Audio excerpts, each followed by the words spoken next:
যদি পুরো জীবনটাই তুমি ভালুকদের কাছে বড় হয়ে ওঠো তাহলে কেমন হতো? প্রথম দিন একটা গ্রিজলি তোমাকে জঙ্গলে খুঁজে পায়। সে তোমাকে শোখে, গরম নিঃশ্বাস তোমার মুখে লাগে, তারপর শুয়ে পড়ে, তোমাকে তার লোমের ভেতর টেনে নেয়। সেই রাত তুমি বেঁচে যাও। প্রথম বছর তুমি তার পিঠে চড়ে বেড়াও, লোম আঁকড়ে ধরো।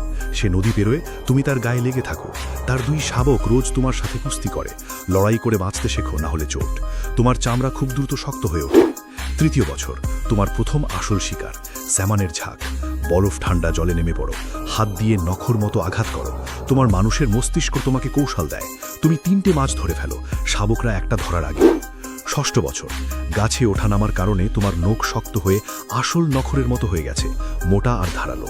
গাছ তোমার পালানোর রাস্তা, তোমার হাত অস্বাভাবিক রকম শক্তিশালী। 18 বছর এখন তুমি বিশাল কায়, চুল বুনো, শরীর দাগে ভরা, মাটির ধুলো ময়লায় ঢাকা। গাছে আঁচড় কেটে নিজের এলাকা চিহ্নিত করো। তোমার গন্ধে আর দাগে অন্য ভালুকরা চিনে নেয় এটা তোমার এলাকা, তারা দূরে থাকে।